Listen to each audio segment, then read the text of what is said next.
here's your host, Billy C. and Brooklyn Mike.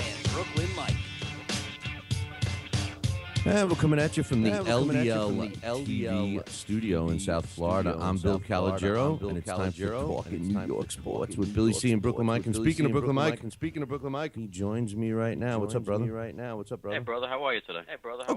Great. Deer out and fertilizing the lawn. It's great. It's good stuff, man. Well, that's good. It's free. It's free fertilizer. It's good. Yeah, no, it's good.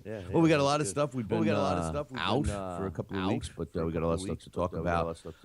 Let's get right into it. Let's kick it off with some basketball news. The big trade with the Nets, the Brooklyn Nets, and the Boston Celtics has been made official. I know we talked about it already before, but it was made official, I guess, last week. One thing that's interesting about this is two things I want to get your thoughts on. Number one, Danny Ainge from the Celtics says, don't think he made an announcement last week. He says, don't think that this is like a rebuild year or we're tanking this year. He says, we're going forward, and we feel that we're going to be, competitive as a rebuilding team. And it seems like, I think we both agreed that the Brooklyn Nets kind of are rolling the dice with taking on, although very talented group of guys, very old group of guys. And, I love the youth movement as we get into talking about baseball a little bit later. I'll back that up. But I wanted to get your thoughts on Danny's comments. And then also, when you flip over to the Nets side, some of the guys were in and they're looking around and they're talking championships because they feel, specifically Pierce said, I'm not used to being in an arena that I don't have championship banners hanging. He says we got to change that right away. Very positive talking championships. What's your thoughts on both those issues? Well, as far as what Danny Ainge said, I'll refresh your memory what the Cleveland Cavalier owner said when LeBron James left the team. He says, "Oh, don't worry, Cleveland's going to win a championship before LeBron does in Miami." So my point is, words are words, and actions speak louder than words. And obviously, Boston is definitely in a rebuilding mode. There's no doubt about that. They dumped a lot of salary. They dumped their head coach. They're not going to be as competitive as they were this year. And this year they weren't that competitive because the Knicks blew them out in 5. So Danny could say what he wants. Danny has to say the right things, to keep the fans coming.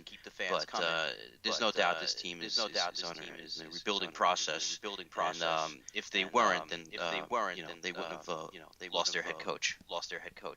Good point. What's your thoughts about the superstars coming over to the Nets and talking championship right out of the gate? Well, it's a little scary when you start talking championship. Okay, there's no doubt this team is definitely improved. The big thing about the big three that we just brought over in Pierce, Garnett, and Jason Terry is yes, they are older, and we all know what happens. With a long season with older players. We saw that with the Knicks. However, they're surrounded by younger talent. And they're here to not be the main guys like they were in Boston. They're here to fill the gaps, so to speak, and be the pieces to bring us to that next level. Are they ready to play that role, you think? You think that's going to be an adjustment mentally for these guys? Well, yeah, even Pierce said, he goes, I know I'm going to have to share the ball more, and I'm not going to be able to shoot as much. They know that. And Jason Kidd knows that. And a guy like Garnett, he's great in the locker room. He's a warrior. He knows what to do to win games. He's not a selfish. He's never been a selfish player, and he knows what the role is. The role is, to put in 18 to 22 minutes a game. And even Jason Kidd said, there are going to be times I might sit these guys out a whole game. So they know that coming in. It's not a shock. And I think the main goal here is to win a championship. That's from the top down. Prokhorov, he's been saying this since he's bought the team. My goal is to win a championship. And they have a very good chance. Not only is their starting lineup good, but they're deep on the bench. if you break down that team on paper, they can hang with any team in basketball right now, and they're definitely going to give Miami Heat a run to get to that to get to the finals. I think his exact words were, "I'm going to buy a championship." Well, listen, it's not necessarily doesn't necessarily mean that you could buy a championship as we've seen over the years with the New York Yankees, but it does give you a better chance, to go further into the playoffs. Now, if you look on paper, this team is definitely a better team than last year. And last year we were surprised. Not so surprised. We knew they'd be a pretty good team, but not as good as they turned out to be. And they had the problems with the coach. We all know about Williams and his problems with Avery Johnson and PJ Carlissimo. If Jason Kidd can't coach this guy, then no one can. So, on paper, like I said, this is a deep roster. And they last night they just signed Alan Anderson. Came over from the Raptors. This guy's another defensive player. He's going to back up Paul Pierce. He doesn't mind spending the money. He's already up to $85 million in the luxury tax alone. I think this team's payroll is going to be bigger than the Yankees' payroll next year. As long as if it equates to a championship, all is good. If not, then that's when things get a little dicey. And speaking of dicey, you mentioned Jason Kidd. He received. He finally went in front of the judge for his DWI charge. FYI, he got probation. Slap on the wrist, 1 year deal. So if he gets in trouble again, he goes before and gets basically sentenced for both charges. So he's got a year to keep his nose clean. And he was also. I guess he's got to do community service. He's going to go to the local high schools and talk about the dangers of drunken driving. Do you think landing the head coaching job of the Brooklyn Nets had anything to do with the sentence? I mean, New York brags about how stiff they are with DWI, charges and stuff like that. This had to be. It had to be not a situation that is nothing less than he's the head coach of the Brooklyn Nets. Yeah, you know how celebrities are viewed in this country, and how the law is the law for the average person, and is the law for the celebrities and the high profile people. Listen. He had his chance. He's got probation. He got off as best as possible. He's got to keep his nose clean. And I think that's behind him. And the whole the wife, the domestic disputes. I think that's all behind Jason right now. And Prokhorov, I don't think would have put him in this position. He's a serious guy, Prokhorov. I wouldn't want to mess with this guy. And he knows Jason's there to do a job. He's being surrounded by talent. And like you said, I wouldn't say. You mentioned that if it's not a championship, it's a bust. I wouldn't go that far. They definitely have to go further in the playoffs. I think Eastern Conference Finals for sure with this lineup, and we'll see what happens if it is Miami Heat versus Miami and the Nets. We'll see what happens. But I'm expecting at least Eastern Conference Finals. Keeping in mind that people stay healthy. I know you talked about the age, but last year, with the Knicks, they had a lot of old players, but because the younger players were injured, these older players had to take over, and they just ran out of gas. So if we could maintain the course here and keep the guys healthy, this team can go deep into the playoffs.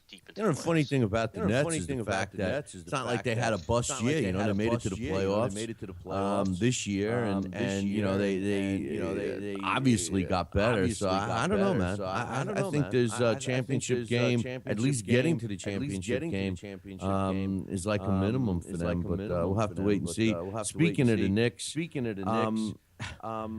they signed Meta World Peace, more formerly known as Ron Artest. They did lose J.R. Smith, but like you told me, which I didn't even hear until you mentioned to me earlier, they got my man back, Kmart. You know, they're quietly. You know, I've always made them in my mind like the Giants of football. They're like the Giants of basketball. You know, they quietly seem to make smarter moves. Not that the Nets aren't making smarter moves, but you know, I don't know. I think Kmart is a bargain, man. I mean, this guy was an elite player at one time, and they pick him up as a you know, kind of like nobody else wanted him type of a deal, and I was surprised that they went for Meta World Peace because of Ron Artest's problems in the past. I know the name has changed, but the person hasn't, and I don't know. I mean, we both were a little iffy on J.R. Smith. He was coming off the injury and everything else, but I don't know. What's your thoughts of the latest moves here with the Knicks? Well, I think you had to sign Kmart again. We were surprised it took so long. You know, he brought a spark to the team this year when he joined them. He brought a toughness to the team that they were lacking. So yeah, I mean that was a no-brainer. They signed him to the Veterans League minimum. As far as Artest, you know, I don't think he's the same person that went into the stands and started, fighting with the fans. I love that. I love that. I don't think he's that same. I don't think you're going to see that in New York. Again, he's there to. No, he'll get his ass kicked in New York. What do you do? You don't do that in New York. You know what? New York. Do that in Indiana or something. You know what I mean? Yeah, you could do that in other places, but not New York. Not New York. Yeah, he's got to be careful over there. But he's there to fill a role. He's not there to be the man, so to speak. And he's also, you know, a defensive player. What do Knicks fans always talk about? We don't play defense. We don't play defense. Well, he just picked up another guy who plays defense. And he adds, you know, a little bit of toughness. And it's going to help Tyson Chandler. No doubt. But you know what? Again, age, and these are the guys that are going to be playing, larger roles because they don't have the young guys that like the Nets do. So,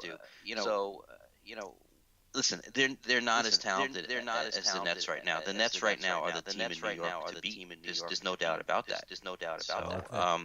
The whole East, you know, for years NBA's you always talk about the West. I mean, with Miami Heat and you know, their seemingly unbeatable squad, and now you got, you know, the two New York teams are going to be beating each other up. You know, I don't know. Indiana. You got Chicago. Listen, Jalen Rose was out all year last year. Jalen Rose back in the lineup. Exactly. Chicago is back to old form. I mean, they beat the Nets without Rose. So, you know, I don't know, man. I tell you, I'm not as much into hoops as I am into football and baseball, but I tell you, you can't not get excited, you know, with what's going to happen with the NBA coming up with the next season. But anyway, let's talk a little about baseball. First and foremost, Ryan Braun and that whole fiasco.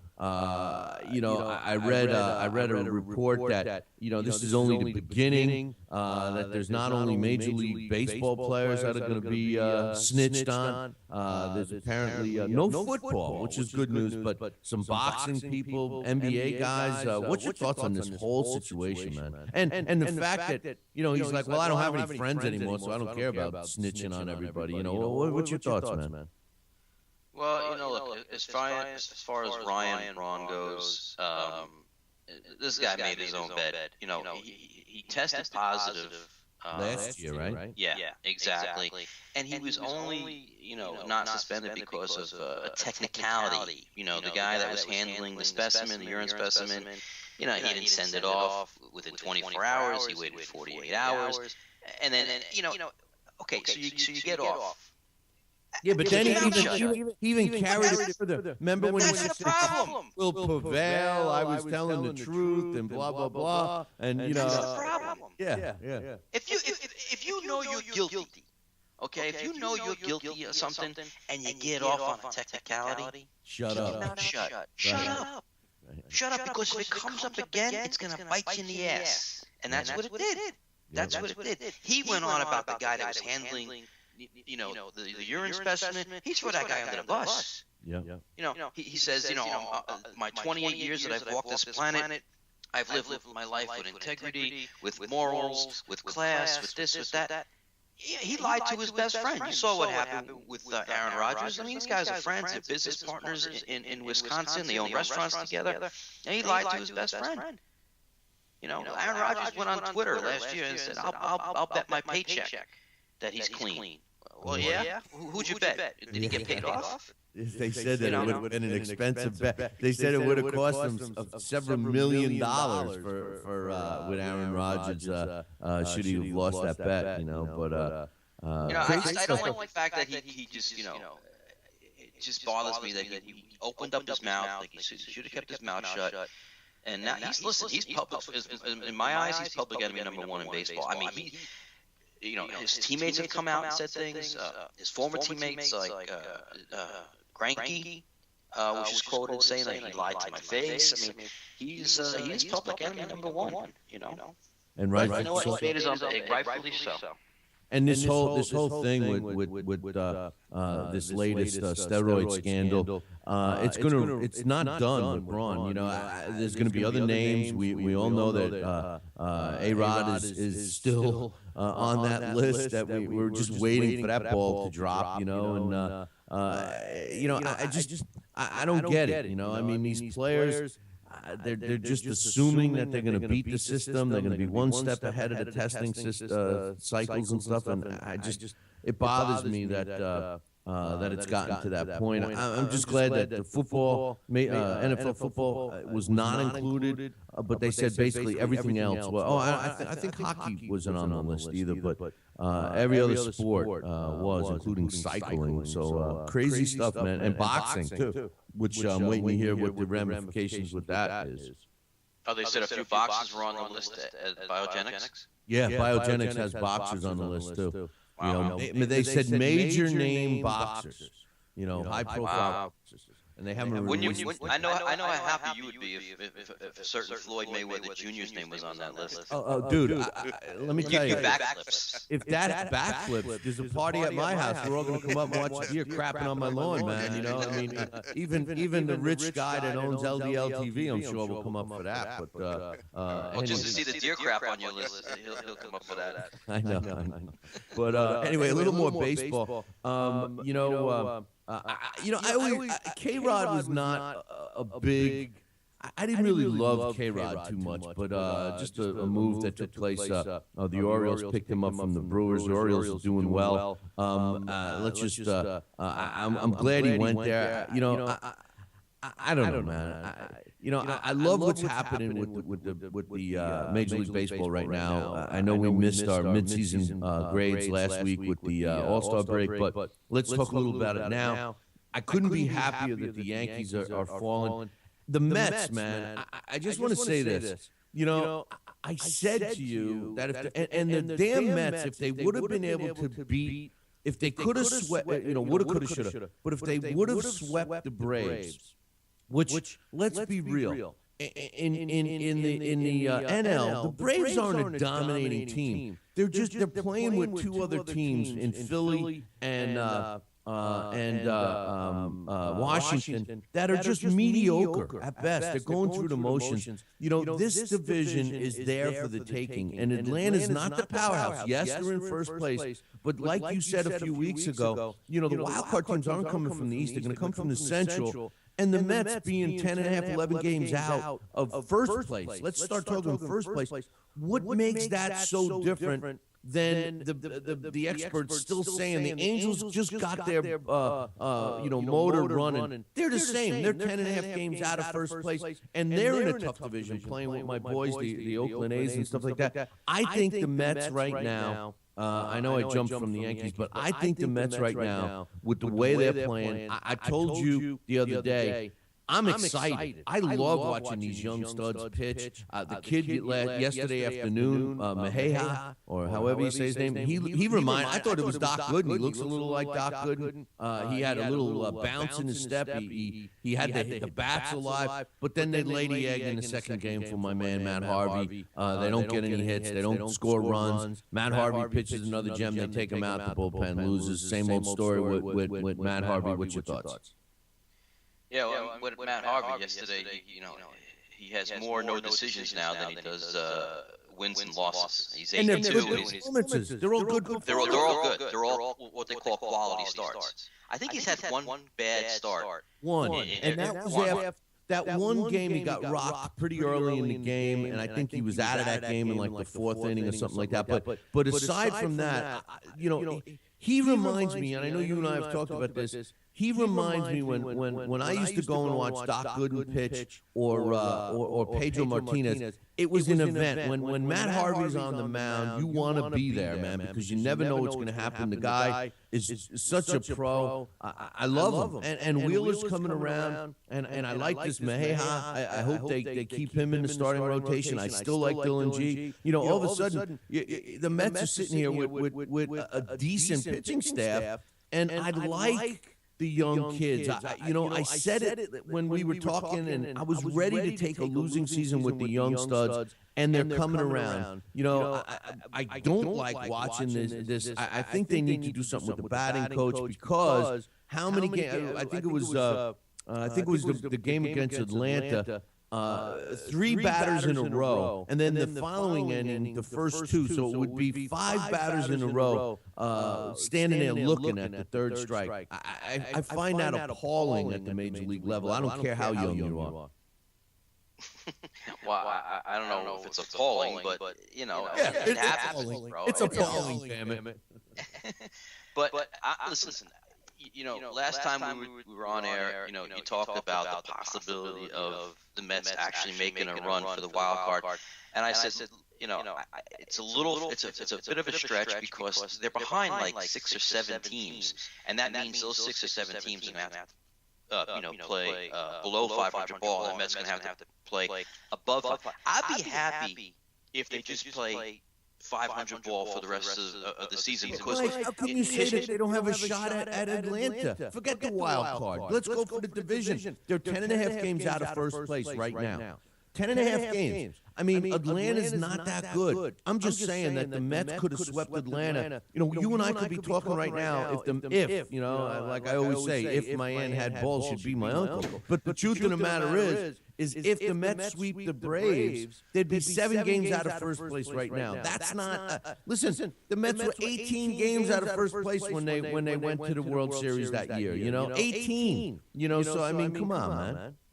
Yeah, but look at that team compared to this team. And what did they do? They picked up a couple of pieces along the way. Right now, with a few days to go before the trade deadline, Sandy Alderson hasn't made any moves. So, I mean, well, okay. So you're going to stand pat with this team, and this team is going to overtake Philadelphia, Washington, Atlanta, and be in first place? You know what? If they get rid of that lump of crap, friggin' Ike Davis, send him back down to AAA, and go back with Satano, who's doing a fantastic job at first place. Dudas will come back, and you can platoon him if you want. The outfield has been solid. Come on, man. Those 3 guys have been making some great catches in the outfield. The infield is good.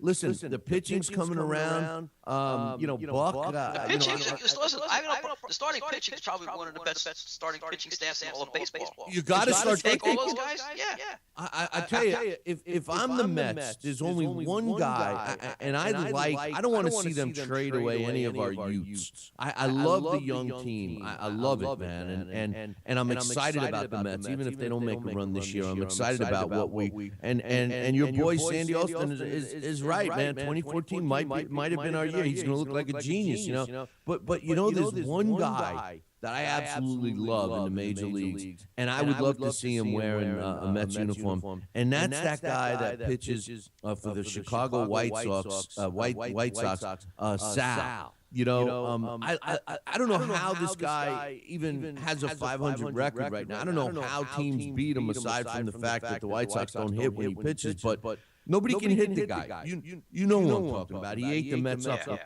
You know, he was in the All-Star. He started for the All-Star game as well. But aside from him, I'm happy with the Mets team right now. I love the starting pitching. If they keep this kid they just brought in, and they also have the other guy that was that we're always talking about. I always forget his name.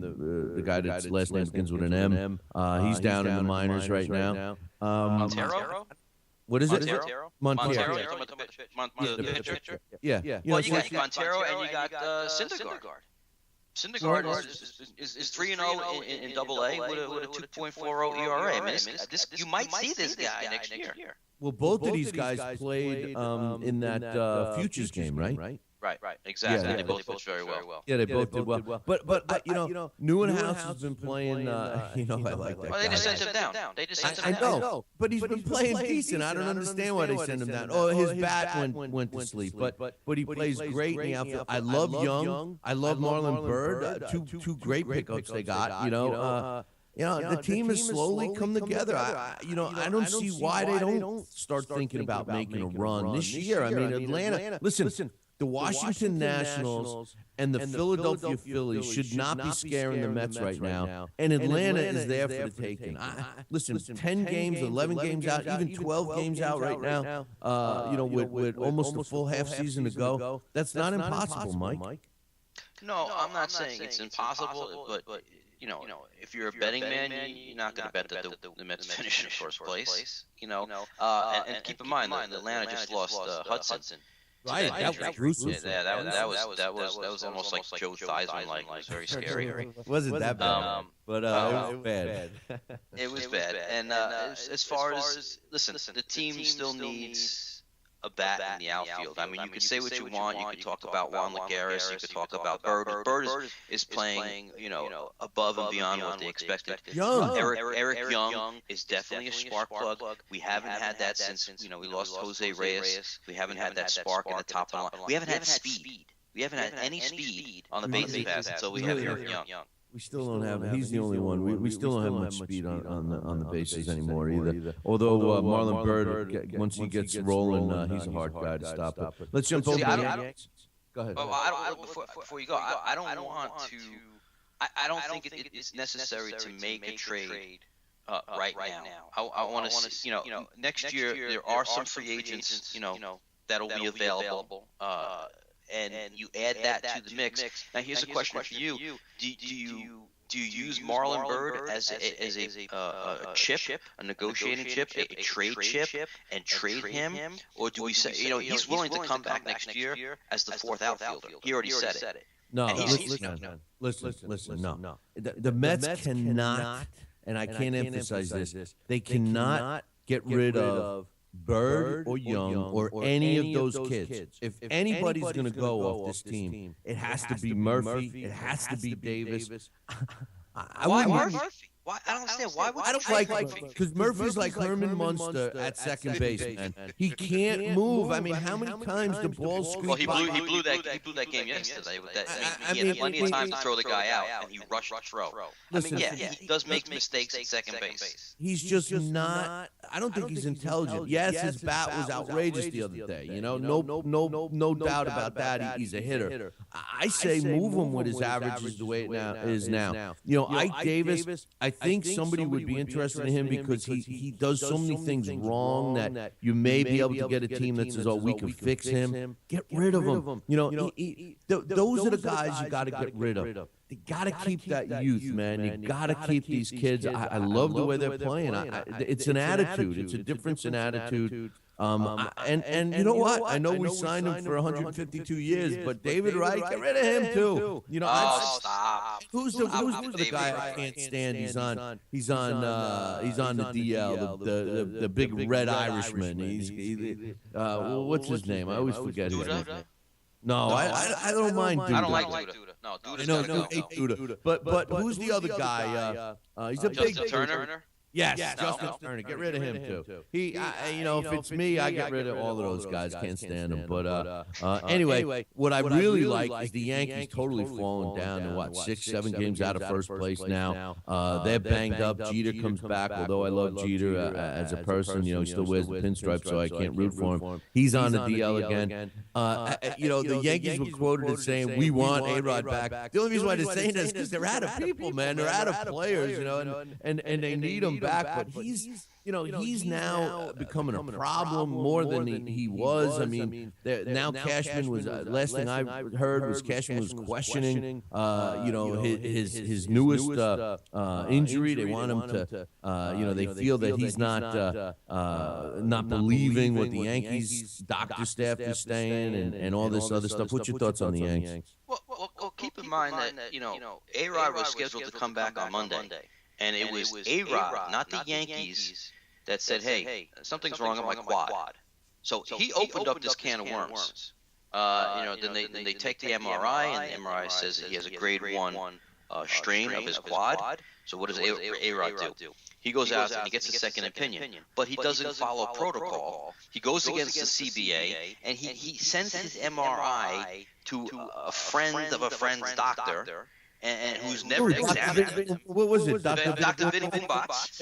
Dr. Vinny Boombots. And no, this guy Michael Gross, who works in a hospital in Hackensack, an orthopedist. He examines the MRI and he says he doesn't see it, but he's not saying that the Yankees doctors are wrong. A-Rod just does stupid things. If he wanted a second opinion, he could have followed. He said, "Look, I want a second opinion," and he could have followed the protocol, and he could have, not go against the CBA. Now the Yankees want to fine him. He's probably going to get fined for doing this. The Yankees say, "Yeah, we want him back," and then what do? They say, "No, not yet. We got to put him on a rehab game August 1st, maybe August 6th." I mean, there's so much speculation. There's no truth coming out right now. It's he said, she said. He won't even talk to the Yankees without having a lawyer present now. I mean, and Brian Cashman, he doesn't even call him Alex. It's Mr. Rodriguez. I mean, they hate each other. It's funny. I read an article. It's funny. I read an article that they said that every time A-Rod's name gets brought up to Cashman, he said that he can't hide the look on his face. It looks like he's about to lean over and throw up, man. It's terrible. It's terrible. But you know what? I can't be happier for the Yankees. I want them to just sink deeper and deeper into the abyss. Let's talk about some football, man. I forget the Yankees. We already talked about the Mets. A couple of things. First and foremost, a couple of, of course, we'll talk about the killer who's in jail. But, the Cowboys. Alleged killer. I want to get to that. I want to get to that in a second. But, the Dallas Cowboys defensive tackle, Josh Brent, who was actually the guy who's in the DWI and killed the young player, retired. It was announced, I think, about 2 weeks ago. He retired at 25 years old, or however old he is. And he said the reason why he's retiring is because he wants to put in perspective what's going on. I listen. You gotta feel for this guy. I mean, I think it was a good move. I mean, it's totally unfortunate what took place, and I'm not saying anything from pro or con. But I think by retiring shows that this guy is having a hard time dealing with this, and he's making the right thing a priority versus the millions of dollars that he's walking away from. Yeah, I mean, it obviously took its toll on him. It was his. They were very close friends. An accident, but sometimes you cause your own accidents by your actions, and.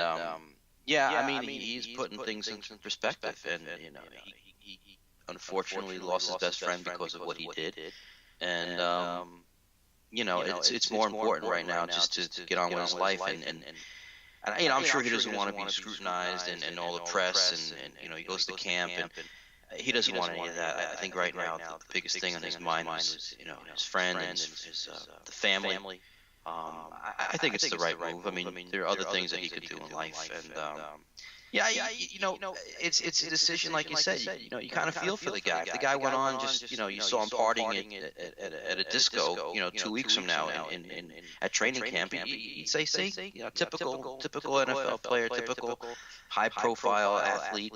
But he took the opposite road, and I commend him for that. And listen, accidents do happen, and sometimes they happen to good people. And he's shown that he's a good person. Just he made a tragic mistake. No, right. You put it perfect too. What about how we've always and this is something that you've been on a platform for, and I agree 100%. I back you about the NFL and these slew of drunken driver. When these guys go out drinking and they get behind the wheel of the car when they have the policy in place that all they got to do is pick up the phone and. You've said many times that you would use it to go shopping and go get your nails done and all the other girly things you do. But the other thing is, did you check this out? That the Denver Broncos, not players, but the executives, do they fall under this program? Because apparently the director of player personnel, Matt Russell, and also the director of pro personnel, Tom Herkert, both were charged with DWI after partying. And the team has indefinitely suspended what's his name, Matt Russell, and 1 month for Tom Herkert. What's your thoughts on the execs now drinking and driving with an NFL team? Drinking and driving, it could be anybody. It's just it's unfortunate. Just because you're an executive doesn't mean you're you can make a boneheaded decision as well.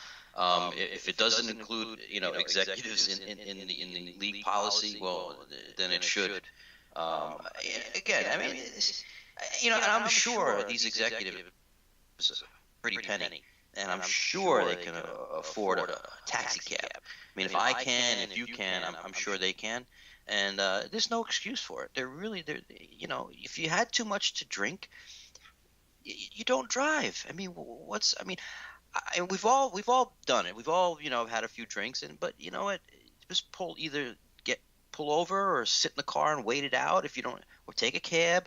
There's a lot of alternatives you can do, and it's not so much protecting yourself, but how about the innocent people out there that you could hurt or kill? There's no excuse, man. I just shake my head when I hear these things. I agree. And if you're gonna go to the party, you're gonna have a few drinks. These guys lose more money. They have more money in their couch than I make in a year. Exactly. So that's what I'm saying. There's no excuse. This whole thing with Hernandez and the New England Patriots, or former New England Patriots, Aaron Hernandez. Belichick and the team and Brady, they finally had to address it. They were forced to. They said they made a mistake. They're moving on. We talked about them cutting ties and trading in the jersey and everything else. But they showed the video. They released the video for the first time that they actually confiscated from Aaron Hernandez's house. And this is the prosecution, which, by the way, requested an extension to prepare their case, which I thought was BS. Now, I'm a strong believer of you're innocent until proven guilty.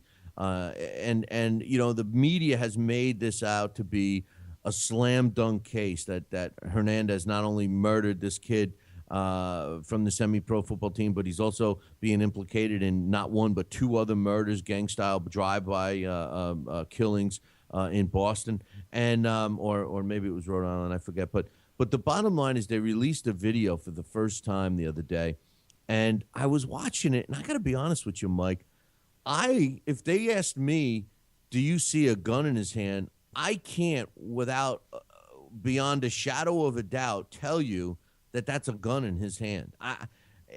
There is a shaded area. It blends in with his sweatpants.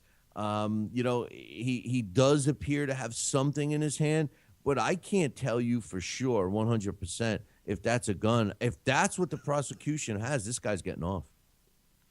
Well, I'm sure they have other things besides that, but I couldn't agree more. I blew the picture up. I blew it up. I shrunk it. I did everything. I lightened it. I darkened the screen. I did everything I could to try to say, okay, it's a gun.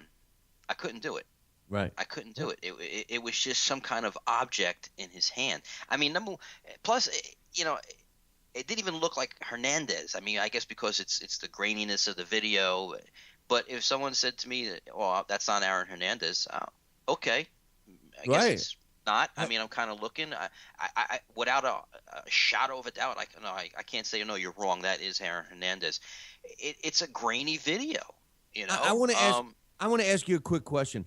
With all the technology of 3D video and all these high definition video, even what we're on right now, why do people have surveillance video that's the worst bank video type cameras? I mean, you're talking about, 1927 camera quality. I mean, unbelievable that's what all they have as proof. I think it's ridiculous.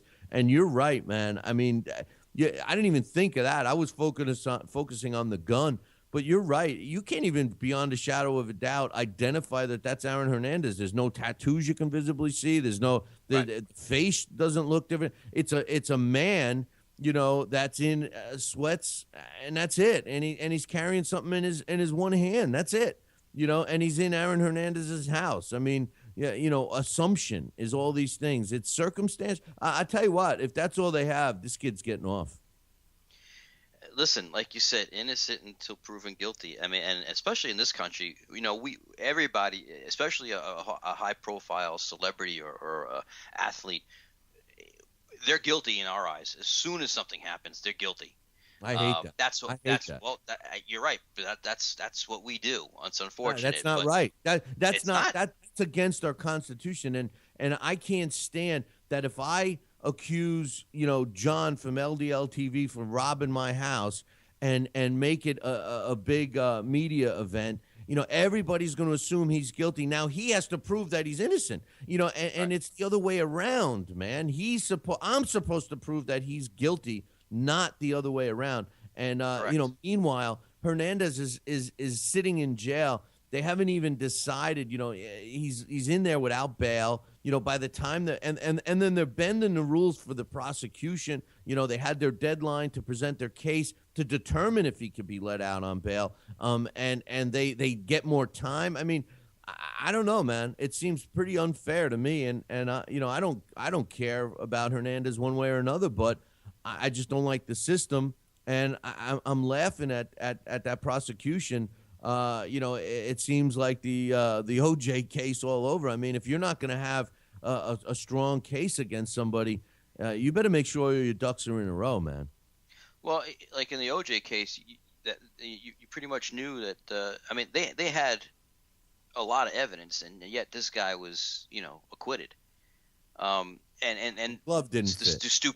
Well, and how stupid was the prosecution to make him try the glove on? Did you really think he was going to, oh, look, it could have been my glove, and I'm going to do the same thing. I'm going to look like I have arthritis on my hand, and I can't get my hand in there. I mean, it was stupid. I mean, so it's the prosecution. If they don't put up a good case, they could lose this. And he is innocent until proven guilty. I mean, just because you saw some kind of grainy video, but you know what? I don't know what they have. You don't know what they have up their sleeve. We just don't know. And plus there are other people involved, and they might sing, and they might say, "Oh, but they serial murderer." They're trying to call him a serial murderer. And listen, a good defense team is going to, all they have to do is put reasonable doubt in the juror's mind. And number one, that video is going to be, the defense team is high-fiving over that video. That's number one. Number two, the other two guys have previous records. They're not going to be worth anything. I'm telling you, this guy's going to get off. You watch. He's going to get off. It's going to be that he is going to be the scapegoat. He was the guy that was trying to help the other one. They're going to point the finger at one of the other guys for being the trigger man. And the bottom line is, the whole reason for why he killed this guy, if he did, because he was hanging around with the wrong people. I mean, because he's got gang tattoos on, you're gonna hold that against him. That's prejudice. I mean, every single thing that the prosecution has, I can give you a valid. So anybody that has a tattoo that looks like it could be gang related, they're automatically guilty for things. That's prejudice, man. You can't do that. Well, you can't do it. The quote unquote motivation for the killing was because he was talking to people that had a beef with Hernandez. That's their case. That's why you shot him. Yes, man. Come on. Are you gonna get a jury to buy that, Mike? I mean, come on, man. Come on. That, you're talking about a notorious, vicious guy. An individual that would do that is a guy, not an NFL player that just signed a $40 million contract. That, I'm sorry, but it's going to be hard to convince a jury of that. I'm sorry. Let's jump. You're right. The contract, the young girlfriend, the newborn baby. Yeah, there's a lot. It's going to be tough for the prosecution. You think, like you said, you look at it, a little slam dunk. It's not a slam dunk. Like you said, they got to prove it. And then you're talking about a humongous lawsuit against the state and all of that for ruining his career, the slander, it's keeping him in jail. That's why he's not saying anything. I'm telling you right now, he's going to get off. Anyway, let's talk a little about the Jets. They made it official. They signed Geno Smith. Now all of a sudden, there's a huge competition in camp. We were hearing everything leading up to the actual signing was that everything was leaning towards Sanchez. But now all of a sudden it's nobody knows. It's the decision is going to be made quickly. What's your thoughts on that quarterback situation, real quick? Well, I don't know. I don't think it's a huge competition. I think right now the only thing that Geno Smith has over Mark Sanchez is, without a doubt, he's got a much stronger arm. But just having a stronger arm doesn't make you a starting quarterback in the NFL. He's not familiar with the West Coast offense. Mark has been around the pro game, 4 years. I think he's grasping on to Morningweg's West Coast a little bit better than Smith. Smith came from a system in West Virginia where 95% of his snaps were in shotgun formation. They said that he's having problems with it, and it might take him a little bit longer to grasp the system, but right now it seems to be Sanchez's position to lose. It's not, to me, it's not a competition right now. It's Sanchez's to lose. That's what it is. Yeah, well, we'll see. What's your thoughts on the Jets not getting the deals done with D. Milner and also Sheldon Richardson, two first-round picks from this year that are, at least the way we're looking at, especially Milner, important pieces of the team this year? Why are they playing games with these guys? I think it's like some wording. Right, I've heard it's like wording in the contract. It's not the money issue right now. So that's the latest I've heard. I think it'll get done. I thought Richardson was done. I thought it was only Milner that was out right now, but I know for a fact it's just Milner. But it'll get done. I mean, I know Rex said he's disappointed that he's not here, but listen, these contracts these guys sign, they're not baseball contracts. So you want to see as much money up front as possible, and I'm sure that has something to do with it right now. Speaking about contracts, how about McKnight? Here's a guy that says, people were talking about the recent signings of the two running backs and saying, well, what about you, McKnight? Blah, blah. He says, nah, I'm going to be starting. They're going to have to kill me to get me out of the starting lineup. Well, how about him coming in, failing the fitness test? He was put on the unable to perform list. That's ridiculous for this guy. And I'm going to use my appalled word again. Here's a guy I wasn't even crazy about, and he fails the physical. I mean, come on, man. What's your thoughts? It's inexcusable. I mean, you're in a position now. They traded away Sean Green, or he left for free agency, I should say. You're bringing one guy. They bring in. He's already got with the law. The other guy, he's never started before. He had an opportunity. And to come in and fail, your conditioning. I mean, seriously. That's crazy. It's inexcusable. He's not even a big guy, He was small, so I guess he's on the Billy C diet or something. I don't know, but speaking of running backs, I was really surprised that they didn't make a play for Peyton Hillis, who just signed with Tampa. This guy busted onto the scene. Nobody could bring him down. Then he got a little greedy. He didn't play for a couple of years. Learned his lesson, and the Jets, just like they dragged Braylon Edwards along for a while. I mean, they're looking, we need a receiver. We need a receiver. We need a receiver. And it's like, what about Braylon Edwards? I mean, this guy has done nothing but positive things. Yes, he had a bad pass with the Browns and stuff. But for the Jets, he's done nothing but be there as a security blanket for Sanchez.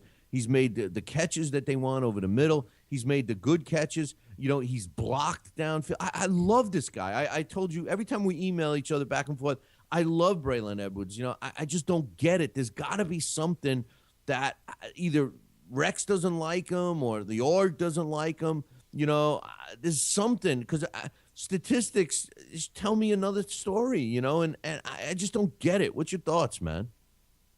Well, as far as the running back position and Peyton Hillis, that doesn't bother me. Peyton Hillis hasn't been relevant since 2010, so he hasn't played. Again, injuries. He's not. And when he was playing, he wasn't playing up to his potential. It wasn't an injury. He was holding out for more money, and the team just basically got pissed. And then he was labeled as a cancer, so that's why he missed all of last year. Oh, and that you want to bring a cancer into the locker room? Don't we have enough circus going on? I was going to say, wait, isn't that the prerequisite to be on the New York Jets? I mean, come on. Exactly. I want to get away from that, but listen, you just said you're relying on a running back that's got all kinds of legal problems going on. He's here already. It's not like he had the legal problems and then we brought him in. We brought him in before the legal problems came out. But I don't want a guy who's quote unquote been a cancer in the locker room. How about guys? I know he's done it already. How about coaches that run with the Bulls? You like them? Listen, I've had this coach for 4 years. It's not like he ran with the Bulls and I got him over here. Listen, it's enough of a circus. I don't need Peyton Hillis. I never been a big fan. Yeah, I did see it. It wasn't even running with the Bulls. It was jumping up the fence. He's jumping up the fence. I mean, he didn't run. He couldn't leap. Talk about leaping a building in a single bound. I never saw Rex Ryan move so fast in my life, man. I mean, he didn't run with nothing. And then you see that poor slob that got that horn right up the kazoo. I mean, oh my! And I have no problem with that. I have no problem. I root for the Bulls. Yeah. I root for the Bulls. I love in the bullfighting when they jump into the stands too. I love that. I'm going to ask you a couple of questions. I want you to give me some one-word answers. At the end, we'll have some more. Opportunity to get into this in a couple of weeks. But Mark Sanchez or Geno Smith, who's going to be the starter? Sanchez. As of today. Sanchez. All right, Santiago Holmes. Do you think his Antonio will whatever? Will he play this year? That's all I'm asking. Will he play for the New York Jets this year? No.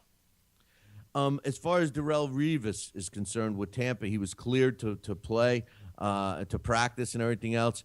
Will he make the whole year this year? Will he perform?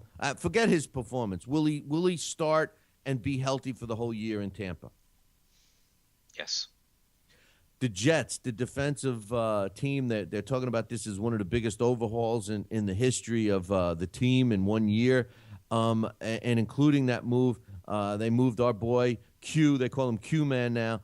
Copels, 280-plus pounds. He's now a linebacker. What's your thoughts on that move? Is this defense going to be effective? One-word answer? Yeah. Or do I elaborate? Yeah. Yes, effective. Yes. Okay. All right. I can't elaborate. You told me one word. All right. Well, good. Rex Ryan. I don't believe in that position, though. I don't believe him playing linebacker. God, one word. More than one word. I said one word. One word. All right. Rex Ryan. Okay. He's taken over. He's now we all know that he's not himself. He's not bragging that they're going to make the Super Bowl, which I can't stand. If you're going to be that kind of a guy, be that kind of a guy to the end. He's reneged on that. He's not doing that. But he has taken over the defense, and this is a follow-up question for the defense. Do you think that defense is going to return to playoff and championship playoff form with Rex running the defense by himself? No. Marty Ball, which is being called Marty Ball, which like I said earlier, I thought that when they refer to Marty Ball, they were referring to Marty Schottenheimer, not Marty Morningwig. But they're calling it Marty Ball. Will it help whoever is on that offense this year? Is the offense going to be a decent offense? Yes. Decent. Okay, decent. Okay, I gave you that leeway. Decent. As far as receivers go, we know that we got Braylon Edwards. That's about it. As far as the receiving corps, are we going to be surprised this year? Are the receivers going to surprise us, or is it going to be a running game? Running. And of the running backs, Chris Ivory, Mike Goodson, or even Bilali Powell, are those going to be the three major runners, or will we be getting another name that we don't know yet? Those are your three runners. And okay, let me elaborate on that. Chris Ivory, Mike Goodson, Powell. Who's going to be our feature back? Ivory. You like doubt. Ivory. You always have. I love Ivory. Yeah. He's going to surprise. Not to me, but to others. Yeah, no, well, hey, listen, I hope he stays healthy. Last question. The safety was a strong position last year with the Laundry, the guy that we lost. His brother's on the team this year, DeJuan Laundry, and they're expecting him to fill in. They're calling that being a weak part of the defense. What's your thoughts? Is it the weakest part? Is it the weakest part, or is there another part of the defense that you feel is weaker?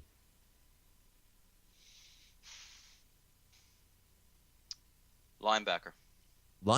Wow. I like some of the linebackers, but with that move with Copels, I lied. I do have one other question. Kellen Winslow, when he was drafted and he played, there was a lot of anticipation about him and stuff. He's obviously fell down in the depth charts. He's with the Jets right now. Is he going to make an impact for the Jets, or is he going to, fall in his normal way, get injured or cause some other issues or what? Is he going to be a positive impact, yes or no? Yes. Huh, that's good. Any other? Go ahead. Elaborate on what you want. I know that's killing you. It's killing me because I was one-word answers. I think let's start with Winslow. Yeah, I think he's going to be a positive impact. I think he's going to be a safety net for Sanchez because I do think Sanchez will start the season. I'm not saying he's going to finish the season, but he will definitely be named the starter. I'm shocked that Winslow's been in the league for 10 years already. It's amazing. But he's going to take over that role that Dustin Keller, provided for Sanchez, and it's a safety role, as well as Braylon Edwards. The running backs, you mentioned that.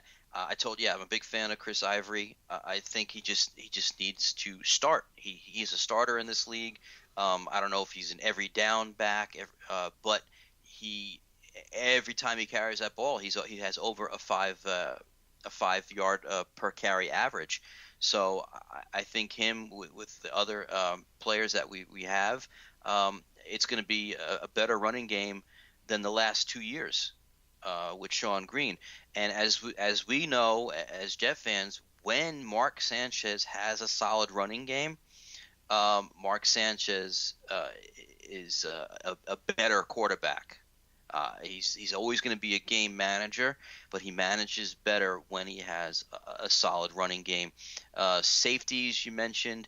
I think safeties are still the strong point of this team.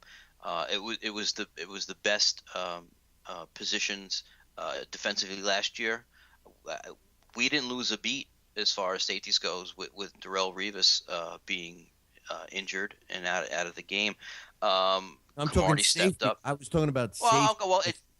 You're just safeties, not corners, not right, secondary. Not corners, because corners we are solid. We have a good depth, but it's the safety position that they right now they only have DeJuan Laundry and I think one other guy, only two players. And the safety position. Okay. Safeties, that could be a problem. I mean, DeJuan Landry is solid. There's no doubt about it. I mean, He might be as good as his brother. He's definitely more of a ball hawk than his brother. His brother is just a vicious hitter. I like him, and he's been with Rex before, so he knows Rex's system. As far as the other guys, I mean, the most experience we have at safety is 3 years, and that's Jarrett. And how often do you see him on the field? I mean, that's a problem. I can name all the safeties on the team, and you'd say, who's that guy? That's what I'm saying. I mean, that the safeties can be an issue. I don't know who's going to step up. As far as the whole secondary as a whole, I like it. I like the cornerbacks. I think they'll be fine. Yeah, no, I agree. If you're talking to secondaries, I mean, there's a potential problem there. Who's going to step up besides Landry? In the secondary, I don't know yet. That's yet to be seen. One last yes or no answer. All right, is Rex Ryan going to keep his job after this season? No. No. So even if he gets him to the playoffs, you think he's gone? I don't think that's going to happen. I think you might be surprised, and they'll win more games than we originally thought they were going to win. I mean, you and I, when the schedule first came out, we sat down, and I think we gave them, maybe 4 wins. You might be surprised this team could possibly be a 500 team. But to get to the playoffs, that's a tall order. Playoffs. And the bottom line is that no GM worth his weight wants to come in and be told who his head coach is going to be. So that's what's happening with Idzik, and he's being told Rex is your coach. He doesn't want that. Yeah, no, I hear you, and he's trying to make this his team, and we'll see. Hey, one last thing before we wrap it up here. Did you catch the Forbes list of the 20 most valuable sports franchises? Included 12 NFL teams. I was a little surprised, to be honest with you. I wasn't surprised to see the Giants there. They fall in at number 9. But I was surprised at the Jets at number 14. Do you think it's because of the why? I can't figure it out. I mean, why do you think? Well, I mean, because football is the most popular sport in the United States. That's number one. I mean, I think most of the teams that were on that list were football teams. However, if you took the list, it's not just the United States. It's in the world, right? Right. And I believe 3 of the top 6, I believe, were soccer teams. Yeah. Yes. I mean, but then you got the Yankees, Red Sox, and the Dodgers. They were all in the top 4. But the Dallas Cowboys were the highest NFL team, $2.1 billion. Now the Mets and the Yankees, they have their own television network, so that helps and all of that happy stuff too. Mikey, you know how I like to close the show here with what happened on this day in New York sports history. I got some pretty interesting ones today. On this day, July 27th in 1883. It was the owner, John from LDL TV. It was his birthday. Yeah, happy birthday. Born in 1883, John Musciunas from LDL TV. Happy birthday to John. But also on this day, 1883, the Mets. Now, they had a team. It was called the Metropolitans, but the Mets get – and I find this extremely odd, and your assignment for this week, Brooklyn Mike, is to find out where they come up with this. But check this out. On this day, July 27th in 1883, the New York Mets or Metropolitans, they get a 9-0 forfeit victory over the Philadelphia A's when the A's didn't show up for a scheduled Double-A game at the Polo Grounds, leaving 2,500 fans pissed off and looking for a refund. Where did they come up with the 9-0 score for a forfeit? Obviously, one run per game. Yeah. Oh, one run per inning. Sorry, yes. Well, that's wild. You know that for a fact? Yeah.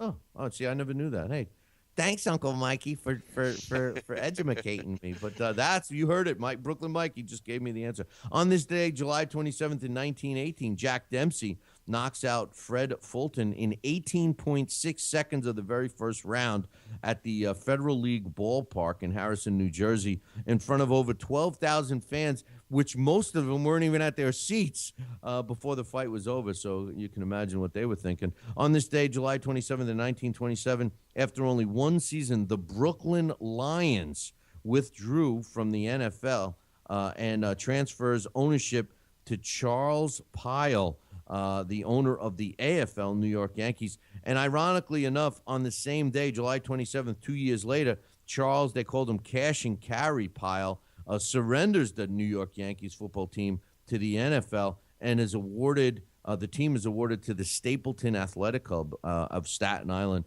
And this was something I never knew even existed, man. And it wasn't that long ago because the New York Mets were founded the year later. But on this day, July 27th in 1959, an announcement of the Continental League of Professional Baseball is made.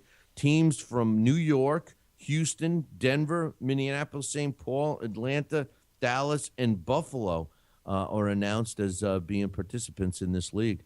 Strange thing. I never even heard of that. But that's what took place on this day, July 27th, in New York sports history. Mikey, what's your final thoughts for today? Final thoughts today is, I'm a big believer in freedom of speech, freedom of expression. And I think there's a bad job that was done by the security in Milwaukee, Wisconsin. I don't know if you heard this, but there was a female Brewers fan who altered her Ryan Braun shirt, and by altering it, she added an F and a D to spell fraud, which she's right on. And they kicked her out of the stadium. Or, well, actually, they were going to throw her out of the stadium, and she said, well, I'll just turn the jersey inside out, which she did, and she stayed for the game. Well, that's a bad job by the Milwaukee, security and whoever, runs that, who made that decision. She has every right to wear that. She has every right to be – she paid her good money for a Ryan Braun jersey, and – we all know what he did. So she has every right to be pissed. She has every right to express how she feels, and that's just a bad job. And I hope everybody does the same thing to their jersey, and they should actually make jerseys that say fraud with the number 8 on it. So that's my final thought. I agree with you. This whole country, we're losing, we're giving up our rights, it seems, and I don't know. Hey, my final thoughts is I want to thank John from LDL TV. He's working real hard in the South Florida studio to produce this show. So I want to give a shout out to my man, John. And, unfortunately, he's gets to brag. He's a Miami Heat fan, and they're champions. So he won't be bragging about the Dolphins this year or the Marlins, but at least he can hang his hat on the Miami Heat. Brooklyn Mike and John, it was a great show, and I look forward to next week, guys. Ciao. Hey, I like to say ciao.